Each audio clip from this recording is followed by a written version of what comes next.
touch my crown. They see the vision. Welcome back to my channel. This is Kalisa. Today I have a video where a lot of people have been requesting this, and I did a vote on my Instagram. Now, credit is very important. When it comes to building credit, starting off with basically nothing, not knowing where to start, you definitely have came to the right video, and I'm definitely here to guide you. DM me on Instagram. I'll put my Instagram in the bio down below. And yeah, okay, so just a little backstory on me and my credit. I am blessed, I should say, to have parents who definitely a lot of financial knowledge. So I actually think 2017, when I was 19, I started building my credit. I'm gonna insert a clip of what my credit score is now.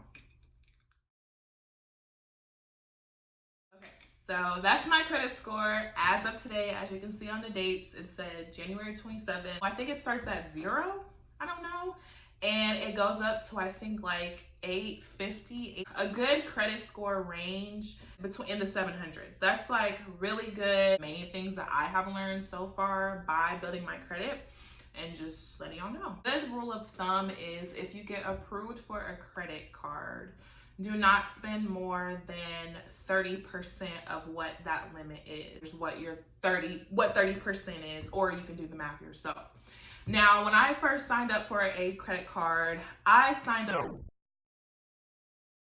for a secured credit card. Now, the way that my credit card was, it had no annual fee. So that's very, very, very important to look when you are looking for a credit card, a no annual fee, because why do I want to pay an annual fee on a credit card? There are tons of credit cards out there, and I will name a few. No annual fee. And for the secured credit card, you have to put X amount down, and that is what your balance. Now, a lot of people, they say, oh, credit cards are bad. There's tons of other ways to build credit.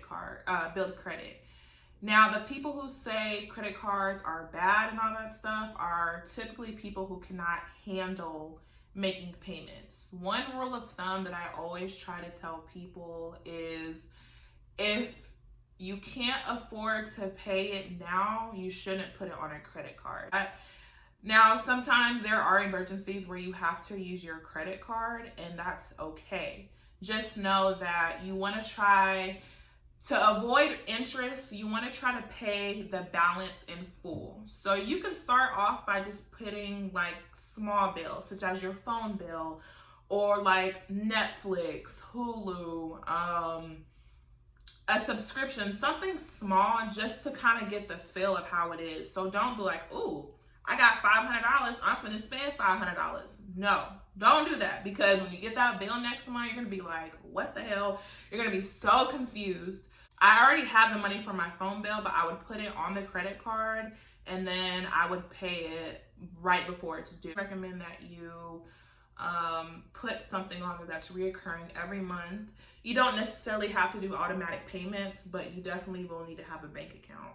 The way that the interest gets you is, let's say you spend $50, but your minimum payment is basically what the minimum they want you to pay, but you can pay more. But if you pay only the minimum or less than what the full balance is, they're gonna add interest on top of that bill. And it's okay when it gets like that, but you don't want to make it a habit. You want to try to pay it in full as best as you can, as quick as you can every month. Just may have been $50, but you ended up paying $80. That's kind of what interest is. Looking at credit cards, definitely pay attention to the interest rate. If I do not pay this off by my billing cycle, by my bill comes, your purchase plus that whatever interest rate is going to equal kind of what the full total balance will be in the end if you don't pay it. Now, you necessarily don't have to get a secured credit card. That's just what I started off with. Tons of credit cards out there that are way better than a secured credit card. Now, when searching for credit cards, try to find one that has benefits. You might see commercials or ads that say there's a point system, or they have some credit cards where it's interest free for a certain amount of months. Discover is really good.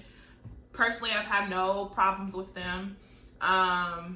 They do points, so for like every dollar I spend, I get a certain money back that I can use, either apply to my credit card bill, or I can just deposit it into my bank account, or it could be kind of like a credit on my credit card. So it's pretty cool.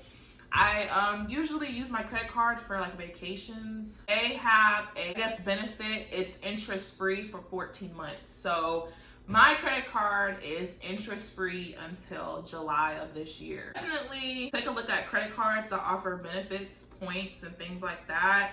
No annual fees. You really just have to pay attention to the fine print and look at the reviews of credit cards. Now, kind of going back to credit itself, it can be tough, but it can be simple at the same time. The way that I built my credit was I got a car. I have a car payment. Now, some people are like, I don't want no car payment, blah, blah, blah. That's fine. Do you. You have other ways to build credit. But I got into a car accident and someone had messed up my car. So in the end, I ended up having to get a car payment, which I didn't want to do, but I did. I didn't have any credit at the time. I only had my credit card, but I only had it for a couple months. So my credit score was like really, really, really low at that time. So when you go to the dealership, different banks, fill out information to see who will approve your loan and take you. You always want to try to get the lowest interest rate, so you're not paying, $20,000 for your car, but end up paying $30,000. You don't want that. I had got me a car. It was like $8,000. I put like $3,000 down because I wanted my payments, because I was working part-time, to be like under $200. So my car payment was like $160. It was nothing. I got a loan for about $5,000, and my interest rate was 11.5%. Now that's, honestly, to me, compared to what I'm paying now, is pretty high. But it was only a $5,000 loan. So it's okay to, start it with a high interest rate if you have no credit, because that's just life. You're gonna have to take an L somewhere. So I kept my car for like a year, and then I went ahead and traded it in. I ended up getting another credit card just to, keep building my credit. Now, I will say, try not to have, it's okay to have multiple credit cards. You just have to be smart with it, and you have to be very careful. You don't want to have 5 credit cards and all of them are high balances. You don't want that. It's okay to have a credit card that has a zero or less than $100 balance. That's okay. You just have to be very responsible, because it can get out of hand. Going back to the car situation, I traded my car in back in 2018. I got me a new car because my credit was building up over like the 2-3 year period. I was able to get a lower interest rate to like 2.5. You can't beat that. Having good credit, honestly, is very important. Trying to build your credit, you can refinance your car maybe like a year or 6 months down the line. When they see that you're making your on-time payments, that also boosts up your credit. Having your bills, everything just paid on time is very, very, very, very important, because that's how your credit gets built. It shows the companies, the loan people, that, hey, I have a responsible person on in front of me, or that I'm talking to. Yes, I'm gonna approve them for X amount of dollars. So many different credit cards. So many companies and stores are offering credit cards, like Forever 21, Ulta, medical credit cards, just different credit cards. But again, be careful. it's okay to have them, but like I said, just be careful. It's okay to use, certain things for an emergency, or you have an unexpected hospital bill that came up. You know what? I'm gonna put it on my credit card and I'm gonna try to pay it off by, 4 months. It's okay to have interest built on your credit card. If you can't afford it, at least you were able to get that procedure done. Just make sure you're trying to pay that as much as you can. Making double payments is good. Before your bill is due, try to make an extra payment. Making extra payments, it goes towards your principal, not your interest. So say, like for my car payment is $300, right?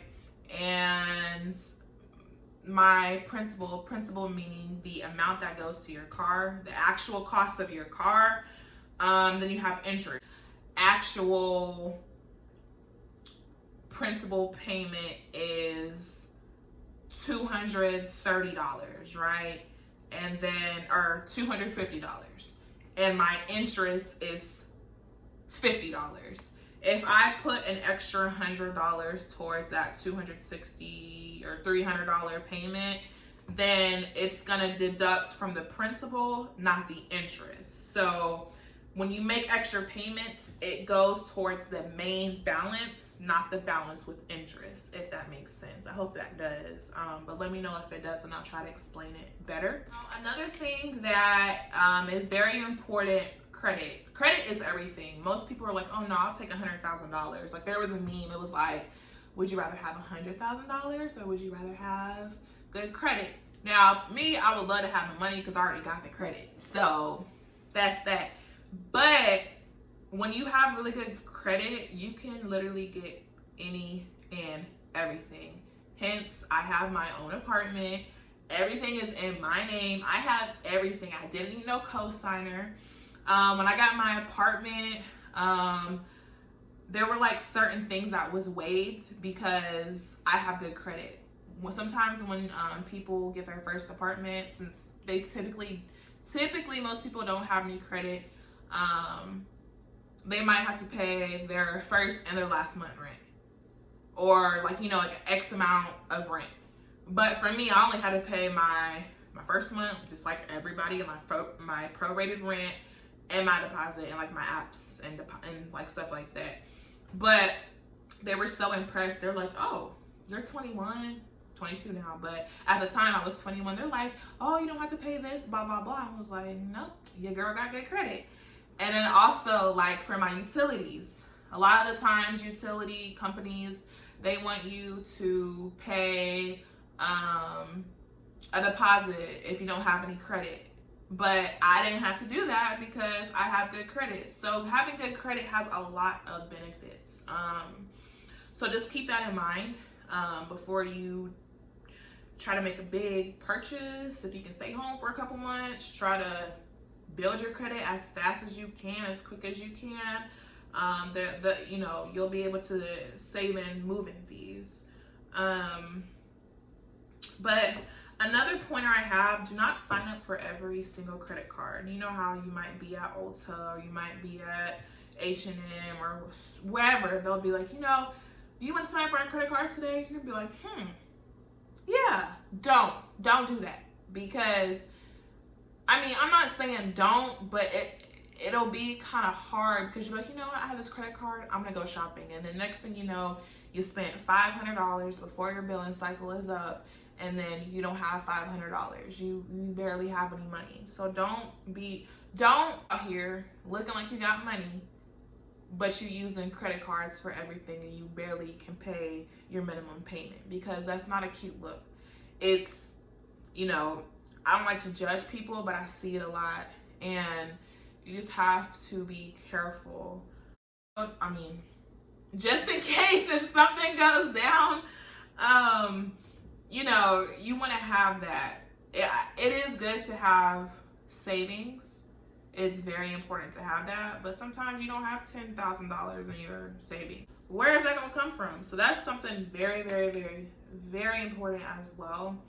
I hope that this does make sense to you guys and that it can help you. Let me know if you like this video, what you didn't like, what other videos you want. Do you like the financial videos? Do you want me to create a budget video?